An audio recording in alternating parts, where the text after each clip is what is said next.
Matthew and Kelly Stafford still consider Detroit home. Matthew Stafford joins us now on behalf of Courtyard by Marriott. And Matthew, it was a great weekend for you, not just at the Say Detroit Play Center, but you also got an ovation at Comerica Park because you were on hand for Miguel Cabrera's 3,000th career hit. Why is maintaining this relationship with Detroit still so important to you? I think the biggest thing for me is it's just organic. I love the city. I spend a lot of time there. Their fans and the people of Detroit have been great to me. I wanted to give back, and when we left, we obviously made that donation. Decided to, build an educational center there with Mitch Albom and Safe Play, and then it was a whole lot of fun to be on hand at Comerica with Miggy doing his 3,000th hit. It was such a special player he is for that team and that city for such a long time. It was cool to be able to get back and catch that. Hey, quick follow-up, and I know you're here on behalf of Courtyard by Marriott, but, I don't remember seeing you in many national commercials, and here you are selling me AT&T phones, but I love the humor. I love the wink. I love, hey, you could trade in your phone, and you still always remember your old phone, and you'll love your old phone forever, even though it's a life-changing trade. How involved were you in that script? Because I imagine when you read it or part of you, like, oh, this is perfect. It's so on point. How involved were you in that process? And what did it mean to you to kind of show love to Detroit, even in that commercial as a Los Angeles Ram?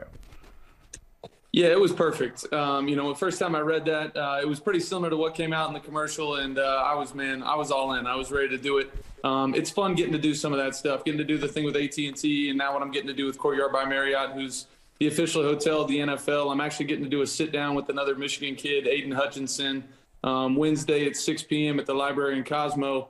We're going to do a little bit of a eat and talk a little bit of ball. It's going to be fun to see a new up-and-comer, and Courtyard's actually giving away, a bunch of tickets to watch the draft experience the next day. So it's a cool event. I'm loving getting a chance to do some of this stuff. It's a whole lot of fun to win the Super Bowl and get to do things like this. To the victor go to spoils. Bistro and Banter is the name of the promotion. Yeah, Bistro and Banter. Awesome. And I want to ask you about that banter because, obviously you're number one overall pick. And Hutchinson will go in you never know, but probably go in the top 5. Could be 1, could be to Detroit at number 2. And people always ask this of those who have experienced it. Okay, what should I know? What did you find out about the draft that you could tell somebody who's going through it right now?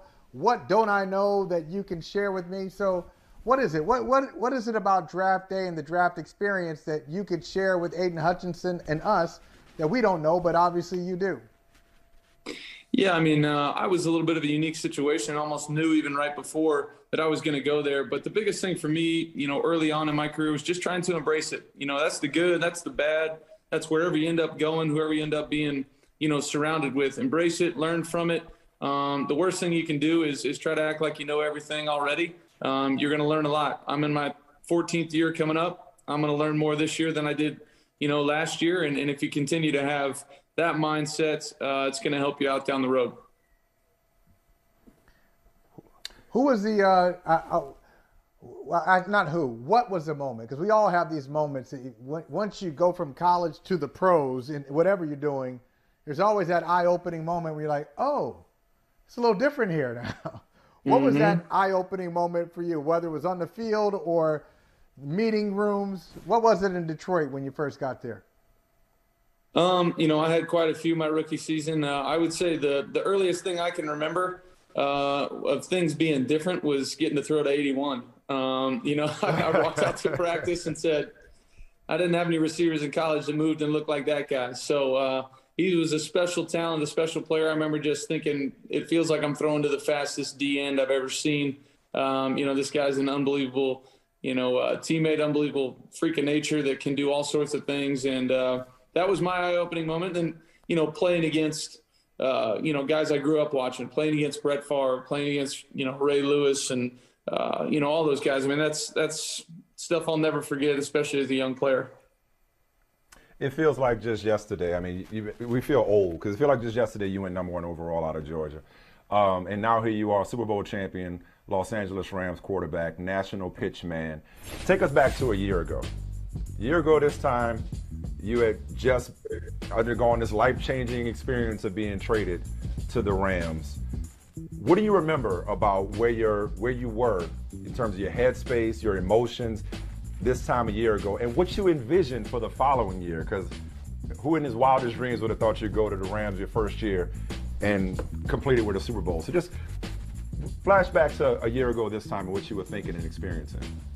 Yeah, I mean, there was some, just anxiety, moving my whole family across the country to a new stadium, a new team, a new city, all of that. Things that were really familiar with me that I was used to understanding and being, knowing about, whether the town I'm in, the team I'm in, were all new to me. And that's tough, and I got to give a bunch of credit to my family for supporting me, my teammates to kind of taking me under their wing and showing me how they do it here. And obviously coaches did an unbelievable job to bring me along as well. But I was sitting there going, I'm just going to do everything I can to try and make this thing a success. And there was no guarantee. It wasn't one of those things that, I was sitting there going, we got to do it in year one. It just happened to be that way. It was a lot of hard work, a lot of sacrifice from the guys. It wasn't a perfect season. We had a tough couple games in there in November where we didn't win some games we probably should have. But that's part of it. That's part of being able to overcome those situations. And in that thing with the Lombardi Trophy meant a lot. People look at you different. People talk about you different. It's just, you're a Super Bowl champion now. You're no longer the guy that couldn't win a playoff game. You won the Super Bowl, one of the most gangster throws in NFL history on the game-winning drive. Do you feel different? Do you walk around different? You know what I mean? Do you kind of have you walk with a different glide and trying to dip in your hip now that you're a Super Bowl-winning quarterback, Matthew Stafford? I don't think so. I still feel like I have a lot to prove to people and to myself. The coolest thing about getting that thing done is knowing that feeling and wanting it again. And I think that's kind of where I start right now, is getting back to work and we're back at it right now and trying to go do it again. So do I appreciate the congratulations and all that kind of stuff? Absolutely, because it was a lot of sacrifice and it was a lot of hard work. And a couple gangster throws, like you said, but I don't see myself too much different. Wake up in the morning, get ready to go to work, and try to find a way to be better. So Kelly's still the boss, in other words. Like, you can't be I'm taking a day off from that. I'm a Super Bowl champion. No, thank you. No, a lot of yes, ma'am. Well, let's talk about one of those throws now. Let's talk about those throws. Did you think about it? Did you say, okay, this is like, how did that come about? I mean, just walk us through that. Joint? We just look at it because we were there. We're like, that's a no-look pass. So, like, how did that develop? It's something that, to be honest with you, I probably do a little bit more than you'd realize, whether it's that drastic or not. But it was not thought about or premeditated. It was just based on the coverage that they were playing. And I knew as I caught the snap and I saw Von Bell rotating down into hook coverage that it was going to be a tough down unless I could get him off the spot. And Coop, I trust Coop to get in there and was able to kind of close my shoulders off and not look at it and get it to a good spot. But that comes with trusting teammates, trusting the guy that you're throwing the football to, knowing he's going to be in the right spot at the right time. And also, just not fearing failure at that point. You got to go out there and make the plays. You got to go out there and get it done. You can't sit there and be scared of the moment, and just go trust yourself and do what you always do. As you went through that moment, was it, because there was so much talk about your playoff record before this year. And as you went through that moment, this is the drive, the make or break drive to win the Super Bowl or not. Was it different than anything you've experienced? Was it a bigger deal, or did you say, wow, this is just like any other drive? And like, what were your thoughts as you were going through that? I just try to stay in the moment, stay in the moment as much as you possibly can, because that's what helps us as players be successful. The moment you start thinking about what just happened or what's going to happen if you complete this drive, whatever, that's, things that I can't think about while I'm playing. So I just tried to stay in the moment, do the best that I possibly could, trust my guys around me.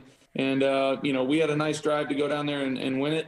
And then defense came out and Aaron Donald does what Aaron Donald does and makes an unbelievable play to help us, cap the thing off. So that's the thing that I realized and has been the most fun the last year, was just watching our team make plays in crunch time moments. It wasn't just the offense. It wasn't just the defense. We had special teams in there doing it as well. So it was a total team effort, and that's what it takes to go get a world championship. How's your body feeling? You had off-season surgery, did you not? How are you feeling? How's recovery going? I had a little procedure, nothing, wasn't cut open, but had a little procedure, and I had to take some time off, but I feel good. Right on track. I'm not worried about missing anything important. I'll be ready to go for sure. Okay. And as far as this offseason goes, a year ago, you were traded transaction that rocked the league, right? How much have you tracked? I mean, you guys weren't quiet. You got Allen Robinson. You lost Von Miller, but this offseason has been wild across the league. How much have you tracked the transactions and just, all the movement, quarterbacks in particular, like a Russell Wilson or whatever, but just the wide receivers, all the craziness that's going on? And specifically, how much are your fingers crossed that you ain't got to deal with 19, not that you had to tackle him anyway, but that y'all ain't got to deal with 19 in San Francisco no more? Just what do you think of everything all the movement and everything that's been going on?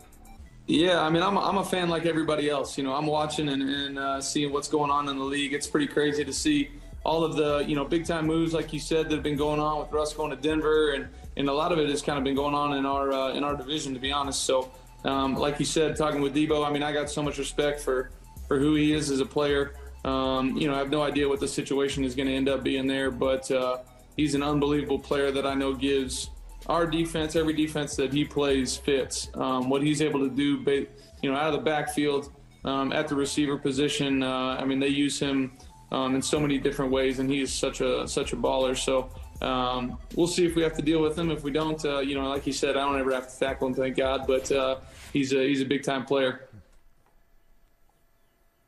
All right. Well, hey, Matthew, we appreciate it, man. Speaking of big-time players, can't take this season away from you, man. It's going to be exciting to see what you do next year in your second year in the system. It's a scary thought now that you guys got Allen Robinson. So all the best this all season.